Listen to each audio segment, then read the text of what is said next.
होने वाले उत्सव का शुभारंभ कर रहे हैं। सभी देशवासियों की ओर से मैं भगवान बिरसा मुंडा की पावन स्मृति को सादर नमन करती हूँ। जनजातीय गौरव तथा संविधान के आदर्शों के प्रति देश में नई चेतना का संचार हो रहा है तथा इस चेतना को कार्यरूप दिया जा रहा है।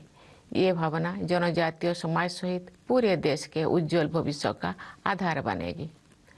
2 वर्ष पहले झारखंड राज्य में स्थित भगवान बिरसा मुंडा के गांव उलीहातू में जाकर उनकी प्रतिमा पर पुष्पांजलि अर्पित करने का सौभाग्य मुझे मिला था। पिछले वर्ष जनजातीय गौरव दिवस के अवसर पर प्रधानमंत्री श्री नरेंद्र मोदी जी ने भी उलीहातू जाकर भगवान बिरसा मुंडा का आशीर्वाद लिया। किसी प्रधानमंत्री द्वारा उलीहातू की वो पहली यात्रा थी। इससे जनजातीय समाज के लोगों को बहुत खुशी हुई। उसी दिन झारखंड से ही पीएम जनजातीय आदिवासी न्याय महाअभियान यानी पीएम जनमन का शुभारंभ किया गया है। प्यारे देशवासियों, 18वीं सदी से ही जनजातीय समाज ने ब्रिटिश हुकूमत के अन्याय का संगठित विरोध किया था। वर्ष 1855 में संथाल हुल का नेतृत्व करने वाले बहादुर भाइयों सिद्धू कान्हू और चांद भैरव के साथ फूलो जानो जैसी वीरांगना बहनों ने भी असाधारण साहस का परिचय दिया था। जब मैं झारखंड में राज्यपाल थी तब उरीमारी गांव में जाकर वीर महानायकों सिद्धू कान्हू की प्रतिमा को अनावरण का सौभाग्य मुझे मिला था।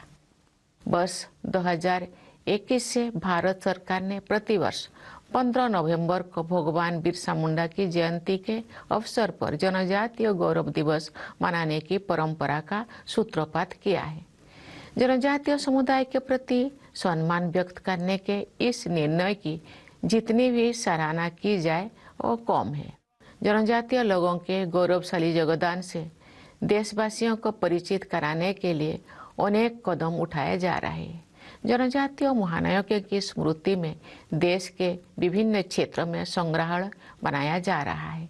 रांची में भगवान बिरसा मुंडा का संग्रहालय एक तीर्थ स्थल की तरह सम्मानित हो रहा है। राष्ट्रपति भवन में भी जनजातीय दर्पण नामक संग्रहालय विकसित किया गया है। प्यारे देशवासियों, मैं तिलका माझी तथा भगवान बिरसा मुंडा से लेकर लक्ष्मण नायक जैसे अनेक जनजातीय महानायकों की कहानियां सुनते हुई बड़ी हुई हूँ, लेकिन सामान्य लोगों के बीच उन महानायकों के विषय में इतनी जानकारी नहीं होती थी। सरकार के प्रयासों द्वारा अब जनजातीय स्वाधीनता सेनानियों की कथाओं से लोग भली भांति परिचित होने लगे हैं। युगों युगों से जनजातीय समाज के लोग हमारे देश की सभ्यता और संस्कृति को समृद्धि बनाते रहे हैं। रामायण की कथा में हमारे समाज के शाश्वत जीवन मूल्य दिखाई देती है। अपने लंबे वनवास के दौरान प्रभु श्री राम जनजातीय समाज के लोगों के साथ उन्हीं की तरह रहे। भगवान श्री राम ने वनवासियों को अपनाया और वनवासियों ने प्रभु श्री राम को अपनाया। जनजातीय समाज का ये अपनापन और समरसता ही हमारी संस्कृति और सभ्यता का आधार है। प्यारे देशवासियों, मुझे ये साझा करते हुए प्रसन्नता होती है कि जनजातीय भाषा संथाली को संविधान की 8वीं अनुसूची में शामिल करने के प्रयासों में मेरा भी योगदान था। श्रद्धेय अटल बिहारी वाजपेयी जी के कार्यकाल में ये संभव हुआ था। स्वाधीनता के कई दशकों के बाद भी जनजातीय समुदाय के अधिकांश लोगों को अपना घर न होने तथा बिजली, पानी, सड़क जैसा बुनियादी सुविधाओं के अभाव में कठिन जीवन बिताना पड़ता था। बीमारी की हालत में इलाज के खर्च का बोझ उनके जीवन को और कठिन कर देता था। उनके लिए विकास के रास्ते भी सुगम नहीं थे। जनजातीय समाज के भाई बहन अपनी सदियों पुराने कला विरासत के बल पर बहुत सुंदर वस्तुएं बनाते हैं। कुछ ऐसे कानून थे जिनसे जनजातीय लोगों के कुछ उद्यमों पर रोक लग गई थी। साथ ही अपने उत्पादों को बाजार तक पहुंचाने की जानकारी और सुविधाओं की कमी उनकी विकास से बाधक थी। इस प्रकार आवास, यातायात, चिकित्सा, शिक्षा तथा रोजगार की आवश्यकताएं पूरी ना होने के कारण वे लोग विकास की मुख्य धारा से दूर रह गए थे। लेकिन अब इन सुविधाओं को उन तक पहुंचाया जा रहा है, उनके जीवन स्तर में सुधार हुआ है, साथ ही उनके लिए आर्थिक विकास के अवसर भी बढ़ रहे हैं। वर्तमान सरकार ने जनजातीय विकास और कल्याण की यात्रा को तेज गति से बहुत आगे बढ़ाया है। बहुत बड़े पैमाने पर अनेक अभियान और कार्यक्रम चलाए जा रहे हैं। विकास और कल्याण के सभी राष्ट्रीय कार्यक्रम में जनजातीय समाज तक सभी सुविधाएं पहुंचाने के विशेष उपाय किए गए हैं। इसके अलावा जनजातीय समुदाय के लिए अलग से विशेष योजनाएं चलाई जा रही है। देश के लगभग 750 जनजातीय समूह के लोग हमारे लिए विशेष स्थान रखते हैं। इनमें पीवीटीजी समूह की संख्या 75 है। वे देश के विभिन्न क्षेत्रों में रहते हैं। पिछले वर्ष जून में मैंने देश के पीवीटीजी समुदाय के भाई बहनों को राष्ट्रपति भवन में आमंत्रित किया था। उनके साथ मैंने काफ़ी समय बिताया था तथा उनकी समस्याओं के समाधानों पर बातचीत की थी। राष्ट्रपति भवन में सभी क्षेत्र व राज्यों के जनजातीय समूहों से मैं मिलती रही हूँ। विभिन्न राज्यों तथा संघ राज्य क्षेत्र की अपनी यात्राओं के दौरान मैं वहाँ के जनजातीय समुदायों पर केंद्रित कार्यक्रम में शामिल होती हूँ, उनसे बातचीत करती हूँ। मैं जनजातीय बहनों से भेंट करने को विशेष प्राथमिकता देती हूँ।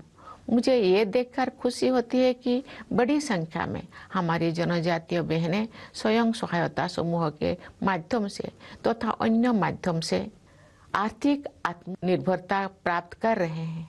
उनके लिए विकास के अवसर बढ़ रहे हैं। प्रमुख राष्ट्रीय योजनाओं के लाभ सभी जनजातीय लाभार्थियों तक समयबद्ध तरीके से पहुँचे, ये सुनिश्चित किया जा रहा है। पिछले वर्ष जनजातीय गौरव दिवस के दिन प्रधानमंत्री श्री नरेंद्र मोदी जी द्वारा आरंभ किए गए पीएम जनमन अभियान का उद्देश्य देश के पीवीटीजी समुदाय के लोगों का व्यापक विकास करना है।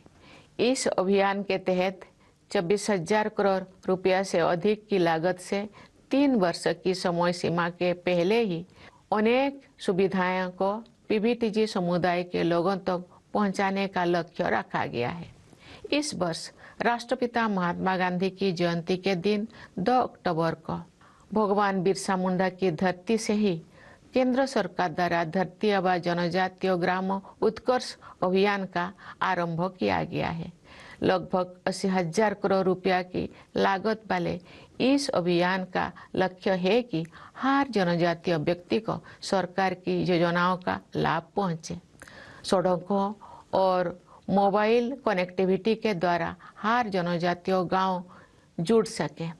सभी जनजातीय परिवारों के पास अपना पक्का घर हो। विकास और कल्याण के इस अभियान से लगभग 63,000 जनजातीय गांव लाभान्वित होंगे। इस देशव्यापी अभियान से 5 करोड़ से भी अधिक जनजातीय लोगों को लाभ पहुंचेगा। प्यारे देशवासियों, जनजातीय बच्चों को अच्छे शिक्षा प्रदान करने के लिए देश में 700 से अधिक एकलव्य मॉडल रेसिडेंशियल स्कूल बनाया जा रहा है। मैंने कई एकलव्य विद्यालयों की आधारशिला रखी है और अन्य अनेक विद्यालयों का उद्घाटन किया है। ये प्रसन्नता की बात है कि 30 लाख से अधिक जनजातीय विद्यार्थियों को स्कॉलरशिप मिल रही है। विदेश में पढ़ाई करने के लिए भी स्कॉलरशिप दी जा रही है। जनजातीय समाज के युवा सिविल सर्विसेज में, मेडिकल और इंजीनियरिंग में तथा अन्य क्षेत्रों में बढ़ चढ़कर शामिल हो रहे हैं। वर्ष 2047 तक विकसित भारत के निर्माण के लक्ष्य के तहत जनजातीय समाज से सिकल सेल एनीमिया बीमारी के उन्मूलन का लक्ष्य भी रखा गया है। ये तथ्य उल्लेखनीय है कि development action plan for scheduled tribes यानी अनुसूचित जनजातियों के लिए विकास कार्रवाई योजना हेतु धनराशि के आवंटन में पिछले दशक के दौरान कई गुना वृद्धि हुई है।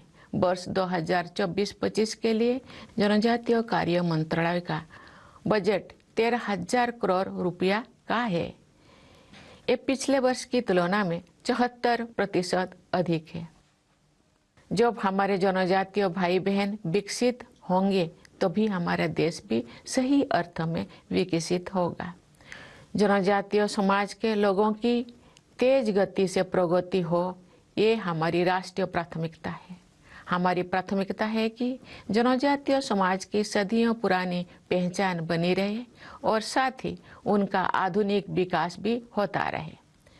प्यारे देशवासियों, मैंने जनजातीय समाज के दुख दर्द को केवल देखा ही नहीं है, खुद महसूस भी किया है।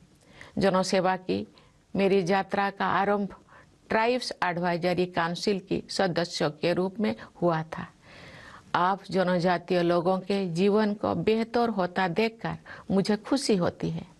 जनजातीय समाज की प्रतिभाओं को अधिक मान्यता भी मिल रही है। जनजातीय समुदाय के लगभग 100 लोगों को बीते 10 वर्षों के दौरान पद्म विभूषण, पद्म भूषण तथा पद्मश्री पुरस्कारों से सम्मानित किया गया है। अनेक राज्यों के राज्यपाल तथा मुख्यमंत्री, केंद्र एवं राज्य सरकारों के मंत्रीगण तथा उच्च पदों पर आसीन अनेक व्यक्ति जनजातीय समाज से आते हैं। जनजातीय समाज के लोगों सहित सभी देशवासियों का जो अपार स्नेह मुझे मिलता है वो मुझे कभी कभी भावुक बना देता है। मेरी इस भावुकता के पीछे आज की ये सुखद सच्चाई भी है कि जनजातीय भाई बहनों और युवाओं के लिए आज विकास का खुला आसमान उपलब्ध है। ये जितनी भी ऊंची उड़ान भरना चाहे, समाज और सरकार उनके साथ है। इसी आशा और विश्वास के साथ मैं सभी देशवासियों को जनजातीय गौरव दिवस की बधाई देती हूँ। धन्यवाद। जय हिंद, जय भारत।